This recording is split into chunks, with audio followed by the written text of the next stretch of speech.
వరుసగా నోటీసులు అందుతున్నాయి. నిన్న గుంటూరు జిల్లాలోని తాడేపల్లిగూడెంలో ప్రధాన కార్యాలయం వైసీపీకి సంబంధించి కూల్చివేయడం చూసాం.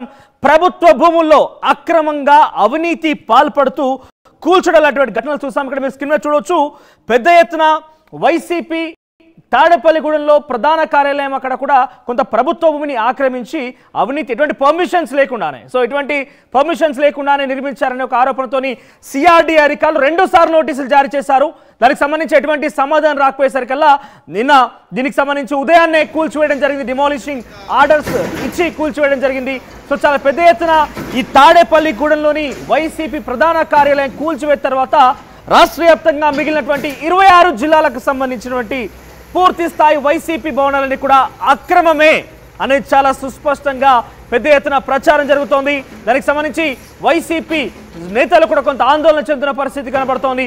ఉదయం నుంచి కూడా బిగ్ బ్రేకింగ్ అని చెప్పాలని మొదటి నుంచి కూడా జగన్మోహన్ రెడ్డికి వరుస షాకులు తగులుతున్నాయి. ఇక నెక్స్ట్ విషయానికి వస్తే కనుక తాడేపల్లిగూడెంలోని ఈ వైసీపీ కార్యాలయాన్ని కూల్చివేసిన తర్వాత మిగిలినటువంటి 26 జిల్లాలకు సంబంధించి కూడా పెద్ద ఎత్తున సంచలనం రేపుతోంది. ఇక్కడ మీరు చూడొచ్చు, వైసీపీ వైజాగ్ సంబంధించినటువంటి కార్యాలయం ఇది.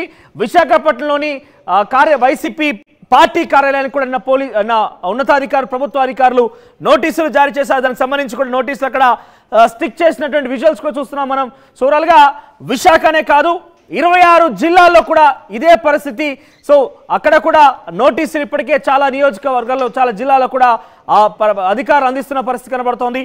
ఒకసారి వైజాగ్లో వైసీపీ పార్టీ కార్యాలయానికి సంబంధించి నోటీసులు అంటిస్తున్నటువంటి దృశ్యాలు కూడా చూస్తున్నాం మనం. ఒకసారి దీనికి సంబంధించి మనకు బయట కూడా చూసే ప్రయత్నించుదాం. అధికారులు ఎందుకు అంటించారు, వైసీపీ కార్యాలయానికి అంటించడానికి ఈ నోటీసులు అంటించడానికి కారణం ఏంటి కూడా అధికారులు మాట్లాడారు. దానికి సంబంధించి బయట కూడా చూసే ప్రయత్నించుదాం. నా పేరు చేబోల్ దుర్గాప్రసాద్.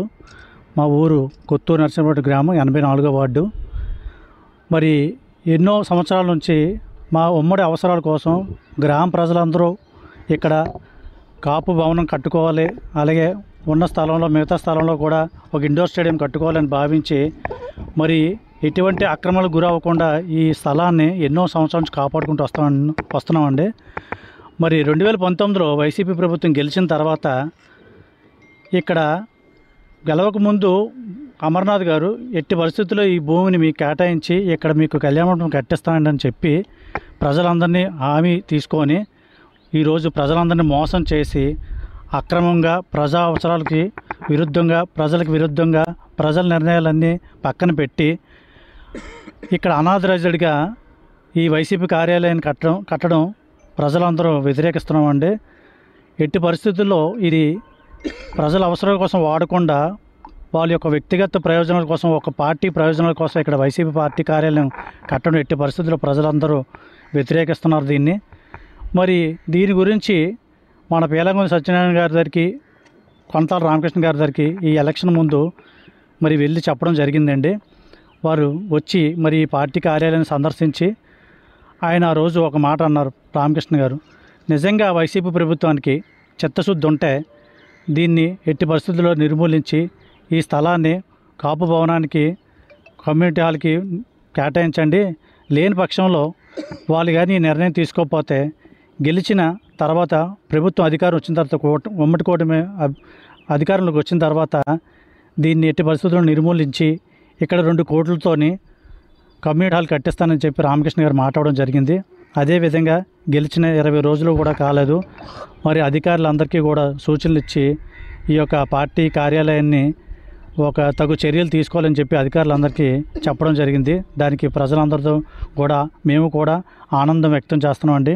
ఎట్టి పరిస్థితుల్లో ఇక్కడ ఉన్న పార్టీ కార్యాలయాన్ని తగు చర్యలు తీసుకొని ఈ పార్టీ కార్యాలయాన్ని నిర్మూలించి ఈ స్థలాన్ని గ్రామ ప్రజల అవసరాల కోసం ఇక్కడ కమ్యూనిటీ హాలు ఇండోర్ స్టేడియము కట్టుకోవడానికి అందరూ సహకరించి తగు నిర్ణయాలు తీసుకుంటారని నాయకుల్ని అలాగే మీడియా మిత్రులని అందరూ కూడా కోరుకుంటానండి. రోజు దానికి అనుగుణంగా జీవీఎంసీ అధికారులు వచ్చి మరి బిల్డింగ్కి నోటీసులు అంటించడం జరిగింది. దానికి మేము అంతా ఆనందం వ్యక్తం చేస్తున్నాం. త్వరగా దీనికి నిర్ణయం తీసుకొని తగు న్యాయం చేస్తారని మిమ్మల్ని అందరూ కోరుకుంటున్నాం. సో వైసీపీ వైజాగ్లో కూడా తమ భవనానికి సంబంధించి ఎటువంటి పర్మిషన్స్ లేకుండానే నిర్మించింది అనేది చాలా స్పష్టంగా అర్థమవుతుంది. దీంతో గ్రేటర్ వైజాగ్ మున్సిపల్ కార్పొరేషన్ అధికారులు వచ్చి నోటీసులు కూడా అందించడం జరిగింది. సో ఏదేమైనా కూడా వైసీపీ అవినీతికి సంబంధించిన అంశం అయితే భవనాల నిర్మాణ కార్యక్రమం విషయంలో పెద్ద ఎత్తున అక్కడ సంచలనం రేపుతుందని చెప్పాలి. అయితే ఒకసారి 2,000 కోట్ల రూపాయలకు సంబంధించిన అంశం, ఎందుకంటే ఏ రకంగా చెప్పాల్సి వస్తుంది అని అంటే కనుక మొదటి నుంచి కూడా తాడేపల్లి గూడెంలో సంబంధించినటువంటి ఆ వైసీపీ ప్రధాన కార్యాలయాన్ని కూల్చివేసిన తర్వాత వరుసగా ఒక్కొక్కటి వెలుగులోకి వస్తోంది. ప్రతి కట్టడం కూడా బ్రేకింగ్ చూస్తున్నారు మీరు, ప్రతి నిర్మాణం కూడా ప్రభుత్వ స్థలంలో కట్టిందే. జిల్లా కేంద్రాల్లో చాలా విలువైనటువంటి భూములలోనే ఇటువంటి నిర్మాణాలు చేపట్టారు. 100 కోట్లు విలువ చేసేటువంటి భూమిలో కూడా ఇటువంటి నిర్మాణాలు చేపట్టిన పరిస్థితి. అయితే 33 సంవత్సరాలకు గాను లీజ్ తీసుకొని ఒక్కో వైసీపీ కార్యాలయాన్ని సుమారుగా 2 ఎకరాల స్థలాల్లో నిర్మించడం అంటే అది సామాన్య విషయమే కాదు. నాకు తెలిసి బహుశా పెద్ద పెద్ద జాతీయ పార్టీలకు ఇన్ఫాక్ట్ 3 సార్లు అధికారాన్ని వరుసగా చేపట్టినటువంటి బీజేపీ పార్టీకి సైతం ఢిల్లీలో కేవలం 2 ఎకరాల్లోనే వాళ్ళకి పార్టీ ఆఫీస్ ఉంది. కానీ ఇక్కడ వైసీపీ పార్టీ ఆఫీసులో కనుక చూస్తే కనుక ప్రతి జిల్లాలో 2 ఎకరాల చొప్పున పార్టీ కార్యాలయం నిర్మించడం కావచ్చు, చాలా పెద్ద ఎత్తున బిల్డింగ్ల నిర్మాణం జరిగింది.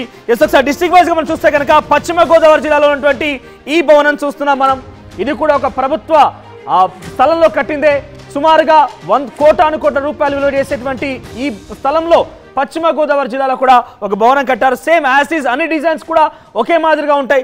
నెక్స్ట్ డిస్ట్రిక్ట్ చూస్తే కనుక కృష్ణా జిల్లా. సో దాదాపుగా పూర్తి కావచ్చింది, రంగులు అద్దారు కూడా.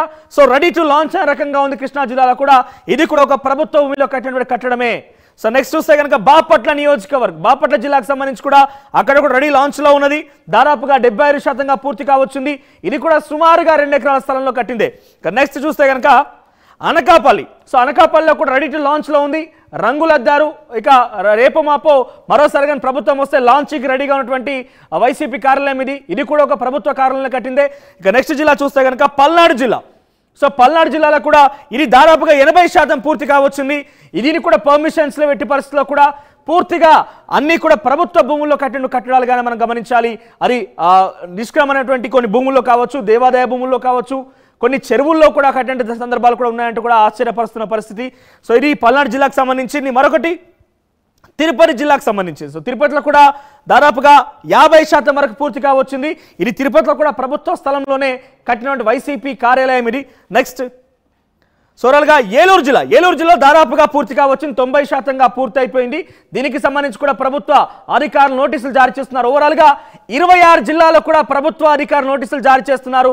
నెక్స్ట్ అనంతపురం జిల్లాకు సంబంధించిన వైసీపీ కార్యాలయం చూస్తున్నాం. మీరు గమనిస్తే దాదాపుగా అన్ని కూడా ఒకే డిజైన్లో సుమారుగా 2 ఎకరాల స్థలంలోనే నిర్మించారు. అన్ని సేమ్ పెయింటింగ్స్, సేమ్ డిజైన్, అన్ని కూడా ఒకే రకంగా ఉన్నాయి. ఇన్ఫాక్ట్ టీడీపీ నాయకులు కూడా ఆరోపిస్తున్న అంశం ఏంటంటే ఇవన్నీ కూడా ఒక ప్యాలెస్ను తలపిస్తున్నాయి రకంగా ఆరోపిస్తున్నారు. నెక్స్ట్ శ్రీకాకుళంకి సంబంధించిన జిల్లాలో వైసీపీ కార్యాలయం చూస్తున్నాం. ఇప్పుడే నిర్మాణ దశలో ఉంది. ఇది సుమారుగా 50% కావచ్చింది. ఇది కూడా నెక్స్ట్ సోరల్గా ప్రతి జిల్లాలో కూడా ఇదే తరహాలో భవనాల నిర్మాణం జరిగింది. నెల్లూరు జిల్లాకు సంబంధించిన భవనం చూస్తున్నాం మనం. నెల్లూరు వైసీపీ కార్యాలయం కూడా ఇది కూడా సుమారుగా 50% కావచ్చింది. నెక్స్ట్ జిల్లా చూస్తే కనుక శ్రీ సత్యసాయి జిల్లాకు సంబంధించి వైసీపీ భవనం చూస్తున్నాం మనం. సో దాదాపుగా ఇది కూడా కొంత పెయింట్లు ఇప్పుడిప్పుడే దిగుతున్న పరిస్థితి, 80% పూర్తి కావచ్చింది. నెక్స్ట్ చూస్తే కనుక అన్నమయ్య జిల్లాకు సంబంధించి వైసీపీ కార్యాలయం. సో ఎక్కడ చూసినా మీరు గమనించాలి, సేమ్ డిజైన్ అయితే కనబడుతోంది. దాదాపుగా అన్ని కూడా ప్రభుత్వ భూముల్లో ఏర్పాటు చేసినవే. ఎక్కడ చూసినా నిషేధిత ఇరిగేషన్ చెరువులు భూములకు సంబంధించినటువంటి అంశాల్లోనే ఉన్నాయి. ఇక కర్నూలు జిల్లాకు సంబంధించినటువంటి వైసీపీ భవనాన్ని